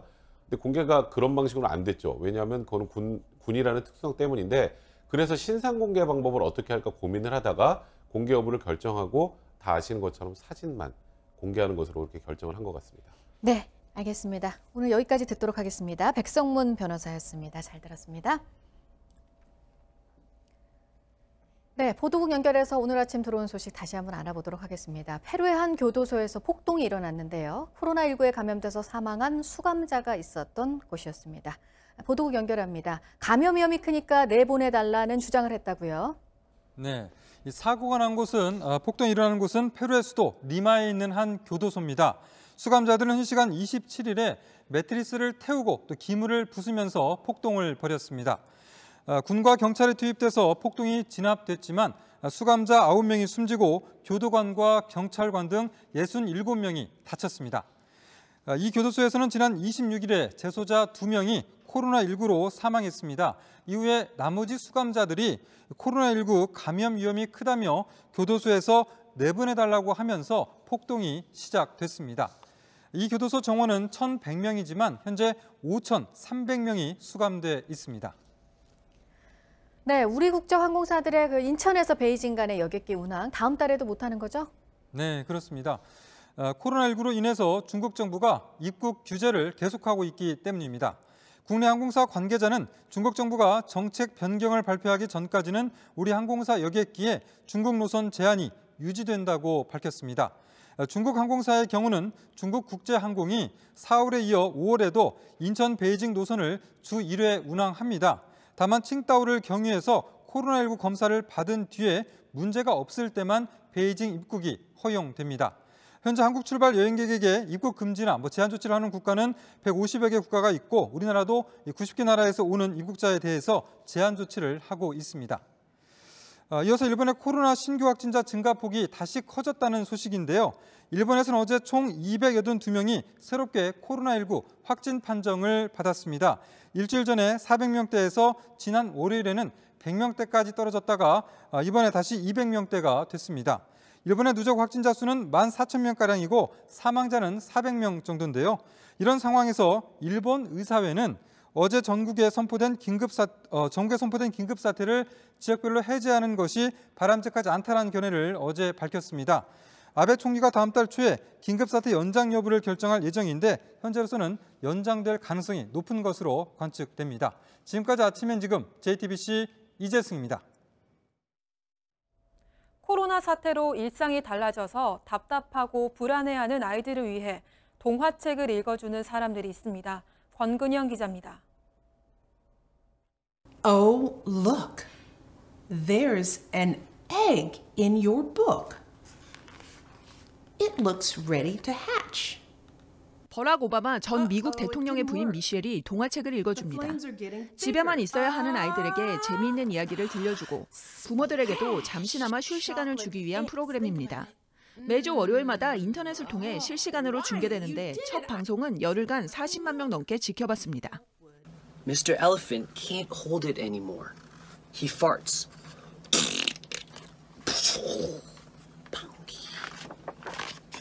어른들이 나서 아이들을 위한 책 읽기 캠페인을 이어가는데 재치 있는 아이디어가 튀어나옵니다. 미국 신시내티 동물원장은 손님이 끊긴 동물원의 하마 옆에서 하마가 주인공인 동화책을 읽습니다. 뉴욕 매치 야구팀 마스코트도 동화책 한 소절을 이야기해주고 우리나라 배우들도 영상을 찍어서 올려줬습니다. 지금은 비록 어려운 상황이지만 우리에게는 곧 따뜻한 봄날이 올 거라는 걸 믿어 의심치 않습니다. 답답하고 심심할까 봐 또 혹시나 두려워할까 싶어 노르웨이 총리는 어린이만을 위한 기자회견을 이미 2차례 열었습니다. 이 자리에선 왜 친구들과 생일 파티를 할 수 없는지부터 면역력을 높이려면 어떻게 해야 하는지까지 코로나19가 만든 세상을 향한 아이들의 날카로운 질문이 이어졌습니다. JTBC 권근영입니다. 오늘 전국이 대체로 맑고 따뜻하겠습니다. 전국 대부분 지방에 건조특보가 내려져 있고 강원 산간에는 강풍특보가 발효 중입니다. 화재가 나지 않도록 주의하셔야겠습니다. 낮 최고 기온은 서울 21도, 강릉 22도, 광주 24도로 어제보다 2도에서 3도가량 높겠습니다. 내일은 오늘보다 기온이 더 오르면서 내륙 곳곳의 낮 기온이 25도를 웃도는 초여름 날씨가 찾아오겠습니다. 아침엔 뉴스워치, 오늘 하루 관심을 가지고 지켜봐야 할, 기억해야 할 뉴스 끝으로 정리해드립니다. 모든 국민에게 긴급 재난지원금을 지급하기 위한 예산이 담긴 2차 추경안이 오늘 오후 9시 국회 본회의에서 처리될 예정입니다. 고소득층의 자발적인 기부를 어떻게 받고 어떤 절차에 따라 사용할지를 규정하는 특별법도 함께 의결됩니다. 여야는 이를 위해서 관련 상임위원회와 예산결산위원회를 어제 이어 오늘도 일제히 가동합니다. 그런데 미래통합당이 전국민 확대 지급에 따라 추가로 필요한 3조 6천억 원 규모의 국채 발행을 더 줄이라고 요구하고 있어서 추경안 본회의 처리가 늦어질 가능성도 있습니다. 미래통합당 지도부가 어젯밤 김종인 위원장이 비상대책위원장직을 받아들이도록 자택을 찾아서 설득했지만 답변을 듣지 못했습니다. 4개월의 임기 제한 문제가 관건입니다. 당내 반발이 계속된다면 김종인 비대위는 당분간 표류할 것으로 보입니다. 채널A 기자와 검사의 이른바 검언 유착 의혹을 수사하고 있는 검찰이 채널A 본사에 대한 압수수색 문제로 채널A 기자들과 밤샘 대치했습니다. 검찰은 유착 의혹의 핵심인 기자와 검사장의 대화 녹취 파일 등을 확보하지 못한 것으로 전해졌습니다. 한편 검찰은 MBC에 대해서도 압수수색 영장을 청구했지만 기각된 것으로 파악됐습니다. 불법 성착취물을 만들고 배포한 혐의의 조주빈과 공범들에 대한 첫 재판이 오늘 시작됩니다. 오늘 공판 준비 기일로 재판부는 별도로 재판을 받고 있던 공범 강모 씨, 또 이모군 사건을 병합하게 된 이유 등을 오늘 설명할 것으로 보입니다. 오늘 전해드릴 소식은 여기까지입니다. 이상으로 JTBC 뉴스 아침엔 수요일 순서 모두 마치겠습니다. 건강한 하루 보내시기 바랍니다. 고맙습니다.